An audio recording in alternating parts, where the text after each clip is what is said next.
Marahil isa ka sa naghahanap ng isang klase ng sasakyan na magagamit mo sa iyong negosyo o di naman kaya pamamasyal, pang service, pang long ride, pang adventure, pang gala at kung ano-ano pa.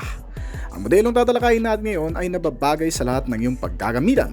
Mas mura ang presyo nito at very practical pa. Hindi rin magpapahuli sa mga advanced na katangian at magagamit sa lahat ng klase ng kalsada. Yan ang iisa-isay natin ngayon kasama ng affordable price nito. Pero bago yun, syempre kung bago ka pa lamang po dito sa akin channel, baka naman kaibigan pwede mo click ang subscribe button pati na ang notification bell para naman ma-update palagi sa mga video na gagawin ko pa. Alright, simulan na natin to!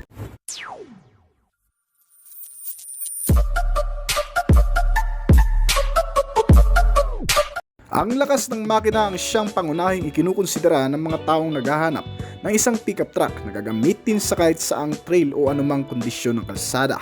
Kaya naman ng Photon Car Company ay binibigyang pansin ang kanilang sariling pambato na pickup truck na tinatawag na Photon Thunder. Ang pickup truck na ito ay inilabas sa kauna-unahang bersyon noong 2015. Sa panahong karamihan sa mga pick-up truck ay madalas ginagamit lamang sa business o kaya namang service o panghakutan ng ilan nating mga kababayan. Ngayon sa bagong henerasyon ng modelong ito ay may makabago ring revelasyon. Idinisenyo kasi ito hindi lamang para gamitin sa personal na lakad, kundi pati sa kahit saan man. Gaya ng pamamasyal, adventure at pang-business na rin. Para sa bagong modelo na inilabas lamang noong nakaraang taon, ang Photon Thunder 2023 model. Ito ay may 6 na klase ng variant din na pagpipilian at pare-parehong may kalidad at maaasahan. Mula sa halagang nagsisimula sa 1,080,000 pesos hanggang sa pinakamataas nito na 1,385 pesos lamang para sa kanilang top variant. At pagdating sa panlabas na disenyo ay wala ka rin namang masasabi sa modelong ito. Ang Photon Thunder kasi ay may mabait na pormahan sa pangharap. Medyo simple at rugged. Ang overall looks na style nito ay nakakabilib na rin mula sa architecture design ng brand. Ngunit naglalaman ng ilang mga specs and features na nakatutulong sa pang-araw-araw na pagsakay. Gamit ang ilang mahalagang safety and security features, particular ang mga parking sensor, park assist, gamit na makatutulong lalo na sa mga alanganing lugar na pagpapaandar sa mga parkingan. Sinamahan din ito ng hill start assist and downhill assist control para naman sa mga paahon o pababang kalsada. Higit pa riyan, nilagyan rin itong Photon Thunder ng matitibay na braking system at suporta sa brake gaya ng ABS o anti-lock braking system. Kasama ang mga brake assist, ang electronic brake distributor na tumutulong sa maayos na paggamit ng brake procedure sa mga biglaang pagpipreno. Ang mill nitong Photon Thunder ay pinapagana ng 2.0 diesel engine, inline 4-cylinder 16-valve dual overhead camshaft at naka-CRDI na fuel supply system. Meron itong sapat na dami ng fuel tank capacity na 75 liters, kaya malayo-layong biyahe rin ang mararating mo gamit ang modelong ito, na may average fuel consumption na 12 to 14 km per liter. Meron itong manual na transmission na may 6-speed variable gear shifting na kaya mag-produce ng maximum output na 160 horsepower sa kada 4,000 RPM. At 390 Nm ng torque naman sa kada 1,800 revolution per minute. Ang average top speed nitong modelo ay umaabot ng 165 km/h. Mabilis-bilis na rin naman at hindi na rin magpapahuli. Malakas din ang kabig nito lalo na sa mga paakyat. Ginamitan din ito ng matitibay na klase ng suspension. Gamit ang sariling kalidad ng brand ay nagkaroon ng isang maasahang chassis frame, isang double wishbone sa front at lip spring suspension naman para sa rear nito. Ang mga brake ay kabilang sa mga inaasahan ng mga pasahero, lalo na sa mga emergency na pagpipreno. Ginamitan ito ng mga makakapit na brake gaya ng ventilated disc type sa front habang drum brake naman sa rear, na may kasama ang anti-lock braking system. Isang sistema nag-a-unlock sa maigpit na kapit ng brake kapag bigla mo itong nagamit sa hindi inaasahang pagkakataon. Kasama rin dito ang nabanggitan natin kanina na electronic brake distributor na siyang tumutulong na ibalanse ang lakas ng braking system depende sa klase ng kalsadang dadaanan nito, lalo na sa mga mababatong kondisyon o di naman kaya sa kung gaano kabigat ang karga o ang bilis ng takbo nitong sasakyan. Sinamahan din ito ng brake assist na kasama naman sa pagpapalakas ng braking system. May mga sukat ang gulong nito na 265 by 60 or 18 at pwedeng-pwede sa off-road use. Itong Photon Thunder ay hindi lamang kabibiliban sa panlabas na katangian, maging sa interior nito, dahil naglalaman ito ng ilang features na makatutulong sa bawat pagsakay, tulad ng pagiging komportable at convenient nito. Meron itong mga upuan na naka-leather seat na ang cover, foldable at di-adjustable pa. May mga cup and bottle holder na rin ito, mga console pocket at iba pang lagayan ng mga maliliit na bagay. Kasama ang malamig na aircon system na may auto climate control. Makakaramdam ng komportableng pagsakay hindi lamang ang driver nito kundi maging ang mga pasahero nito. With rear AC ventilator, heater para sa mas kumpletong temperature ng aircon system nito. At nakakilis entry na rin at power window. Kaya okay na okay ang pagiging convenient nito. Meron din itong pinagsama-samang entertainment at connectivity na libangan sa malalayong biyahe, gaya ng 10.25-inch size display at touch screen pa na infotainment system with Bluetooth connectivity. USB and auxiliary input ay makikita mo rin dito.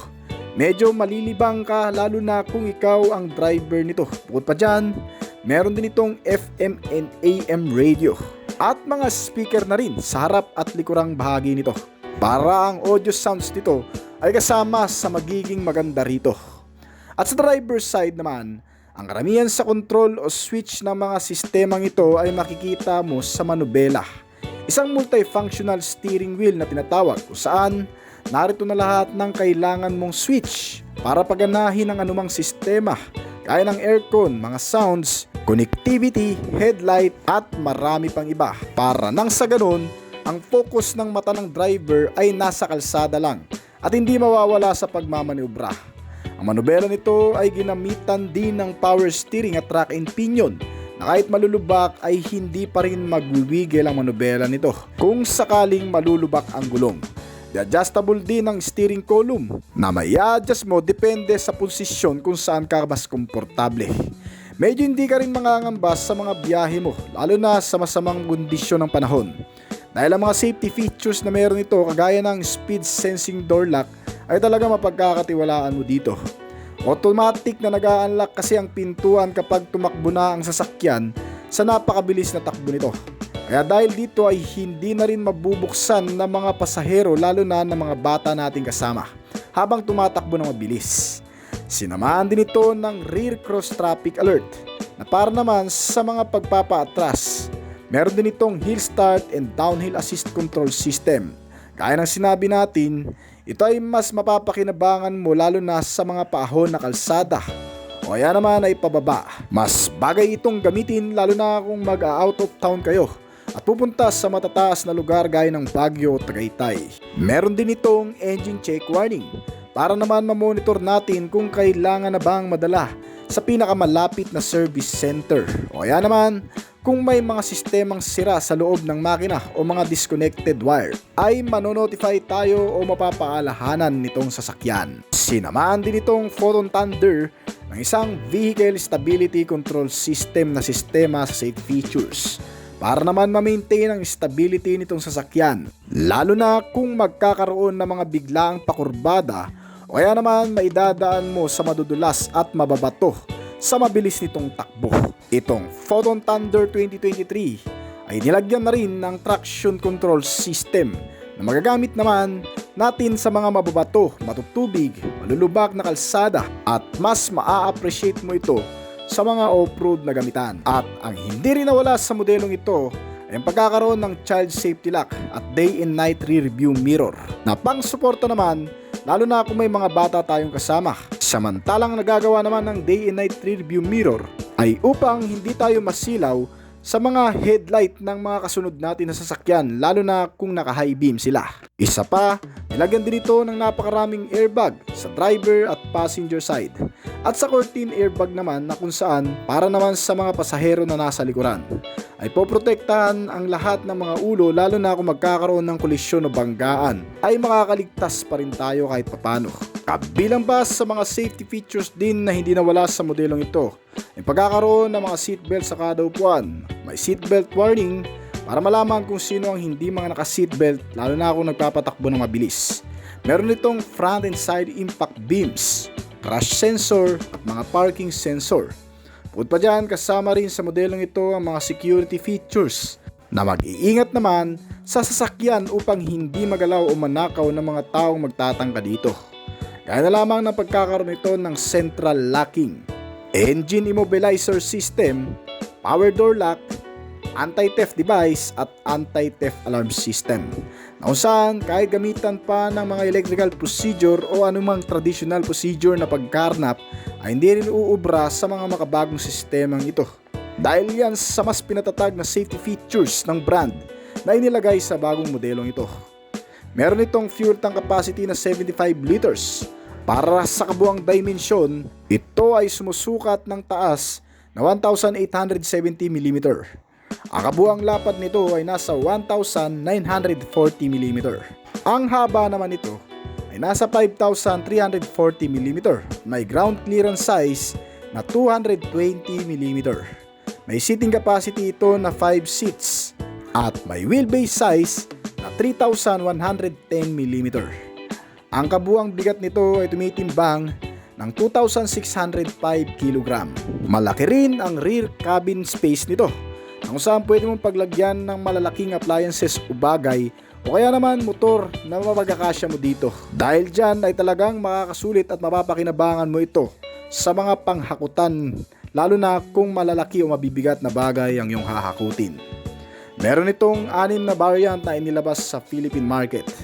Unang-una ang pinakamababang variant nito na tinatawag na Photon Thunder 2.0 4x2 EL manual transmission. Ito ay nagkakahalaga ng 1,080,000 pesos. Ang pangalawa dito ay ang Photon Thunder 2.0 4x2 EL automatic transmission na nagkakahalaga naman ng 1,150,000 pesos.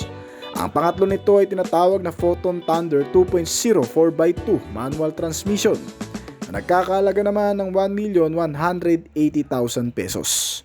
May pangapat din na variant nito na tinatawag naman na Photon Thunder 2.0 4x4 manual transmission na nagkakahalaga naman ng 1,298,000 pesos. At ang panglima nito ay ang Photon Thunder 2.0 4x2 automatic transmission na nagkakahalaga ng 1,300,000 pesos. At ang pinaka-top variant nito na tinatawag naman na Photon Thunder 2.0 4x2 automatic transmission sports na nagkakahalaga naman ng 1,385,000 pesos dito sa bansa. Ang modelong ito ay ang pinaka-best option lalo na kung naghahanap ka ng isang pickup truck na may affordable package. Isa sa magagamit mong pang off-road at panghakutan, itong Photon Thunder ay may kalidad din na aasahan. So hanggang dito na lamang po siguro ang ating video, pero bago po tayo magtapos ay nais ko po muna magpasalamat sa mga patuloy na sumusuporta at tumatangkilik at nag-aabang palagi sa mga video na ina-upload natin dito sa ating channel. Maraming salamat po at shoutout po sa inyo guys. Ang kaginawa ng pagsakay ay binabase madalas sa kung gaano kalaki at anong klase ng paggagamitan. Ibang lamang kapag ang sasakyan na gamit mo ay may kalakihan. Hindi basta-bastang ginigit-it sa siksikan at pas iniiwasan ng maliliit na kasabayan. Ilan pa sa mga advantage nito ay masasakyan ng maraming pasahero at maraming gamit din ang mailalagay mo dito, kaya sobrang ganda nito. Gaya na lamang nitong modelong tatalakayin natin, marahil marami sa atin ang nag-aasam na magkaroon ng ganitong klase. Yung magagamit hindi lamang pampamilya o kahit anong pagmamaneho sa loob ng lungsod at sa off-road man. Ang bagong modelo ng Ford na inilabas kamakailan lang na paboritong gamitin ng mga taong itinuturing pangalawang tahanan ng labas ng bahay, ang Ford Ranger sa bago nitong update, at yan ang aalamin natin kasama ng kabuang presyo nito. Pero bago yun, syempre kung bago ka pa lamang po dito sa akin channel, baka naman kaibigan pwede maklik yung subscribe button pati na ang notification bell para naman update kita palagi sa mga video na gagawin ko pa. Alright, simulan na natin to!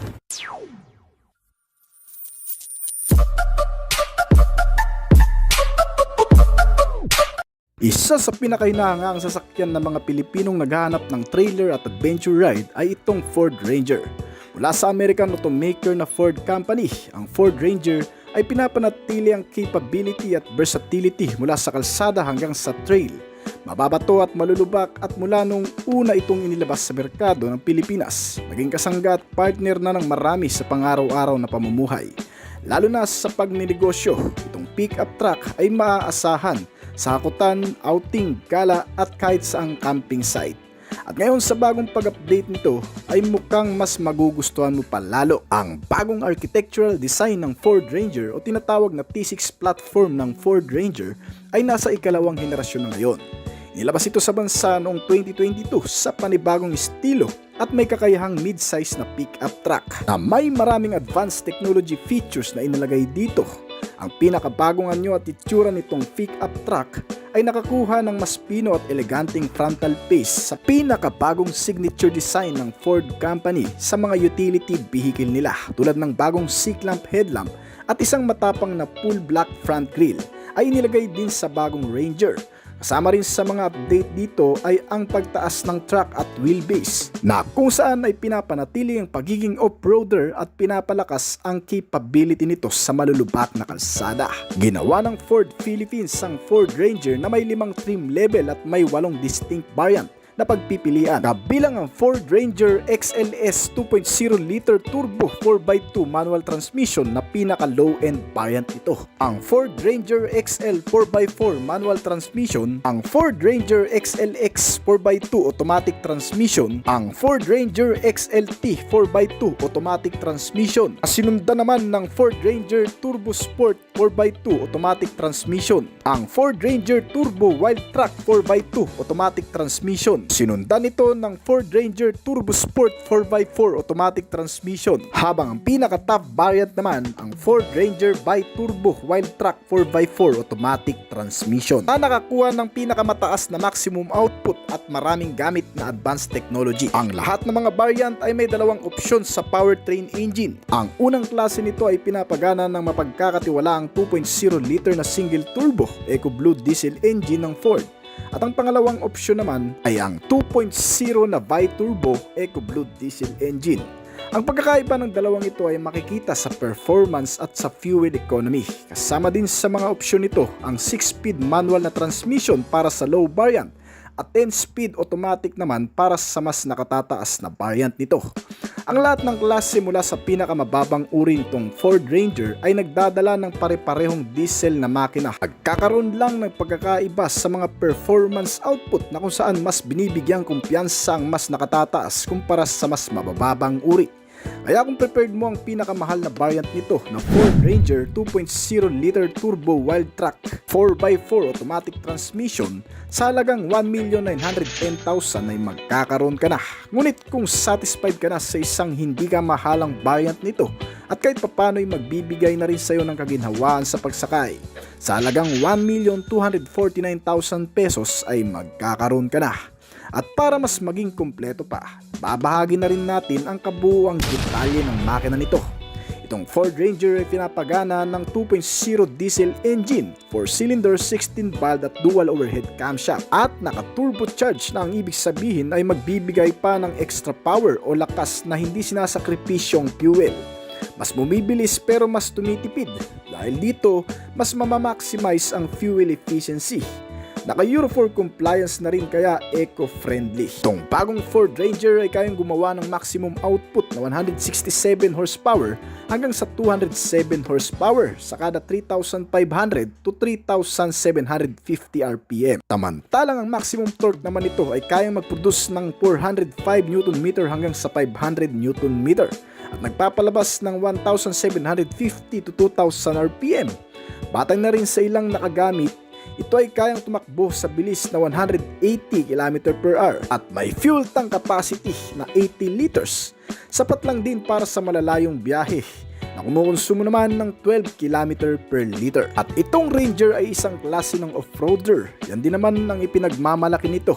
Kasi kahit anong klase ng kalsada ay kayang pakisamahan sa pamamagitan ng mga reliable na suspensions nito na double wishbone at lip spring with coil spring suspension na pati sa malulubak o mababato ay kayang daanan.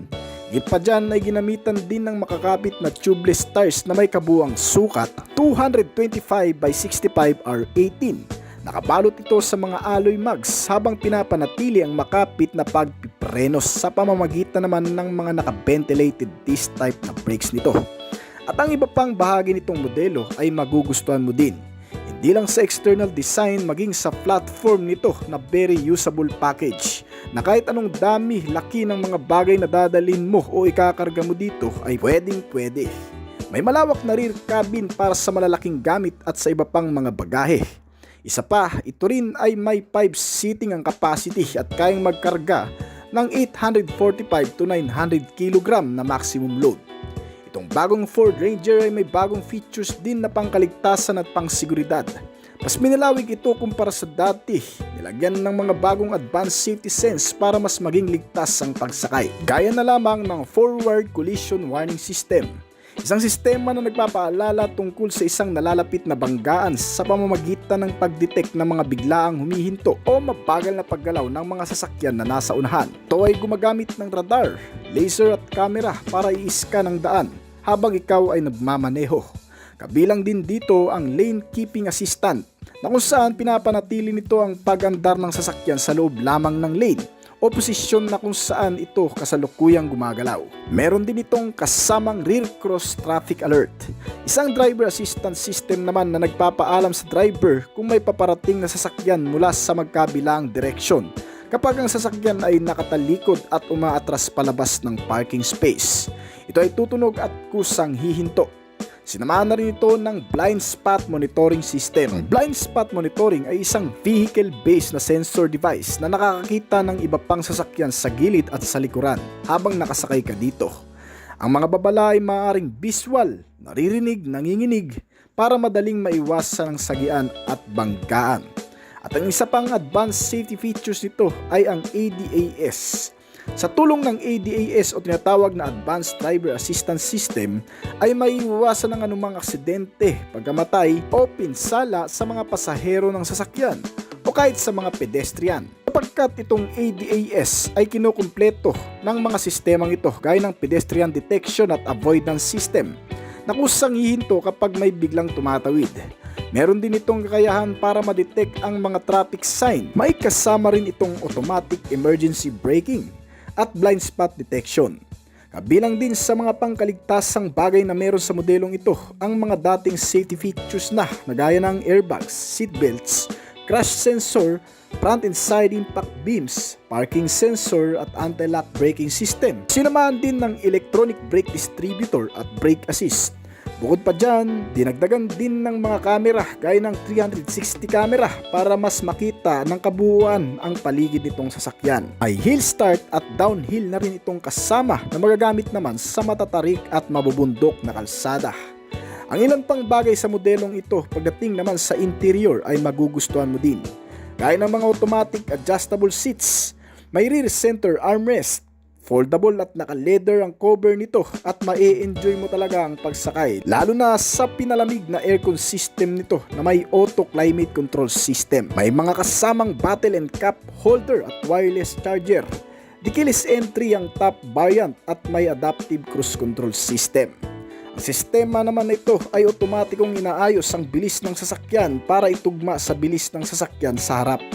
Ibig sabihin, kahit hindi mo natapakan pa ang accelerator pedal ay kusana itong aandar, gagaya sa takbo at bilis ng nasa harap na sasakyan. Ang bagong Ford Ranger ay hindi rin pinabayaan pagdating sa mga entertainment o libangan sa loob nitong sasakyan. Makikitang malaking sukat na portrait-oriented 12-inch infotainment system sa dashboard panel. May kasamang Apple CarPlay at Android Auto na rin, kasama ang USB and auxiliary input, mga speakers sa front and rear para sa magandang audio sound system, at Bluetooth connectivity. Para sa ilan pang bagay na nakapaloob sa modelong ito, ang FM and AM radio, naka-voice control system sa ilang function at touchscreen ng monitor. Siguradong hindi ka maiinip kung ikaw man ang magiging pasahero nito kahit sa mahahabang biyahe dahil sa mga sistemang nakapaloob sa modelong ito. Ang kabuuang sukat nitong bagong pickup truck ay may kalakihan din. Hindi hamak na katatakutan din sabayan ng maliliit na sasakyan sa kalsada.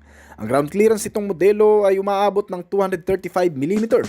May taas ito na 1,884mm at lapad na 1,918mm. Habang ang kabuuang haba naman ito ay nasa 5,370mm.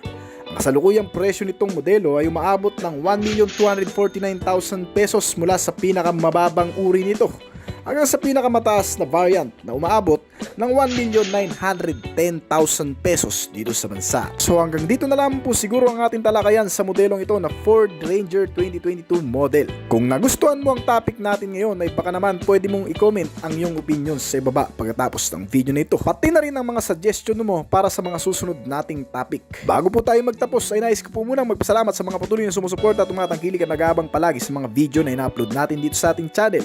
Maraming salamat po at shoutout po sa inyo guys. Ngayon kung bago ka lamang po dito sa aking channel, baka naman kaibigan po like yung subscribe button pati na ang notification bell para naman ma-update ka palagi sa mga video na gagawin ko pa. At syempre hintayin ko rin ang opinion at comment mo sa ibaba kung may mga katanungan ka tungkol sa video na ito. Huwag kang mayang mag-comment kaibigan upang nang sa ganun ay masagutan ko rin ng mga nais mo pang malaman at makakuha rin ako ng idea mula sa iyo na magagamit ko sa aking mga susunod pang video na gagawin. This is Oblis Collection. Thank you!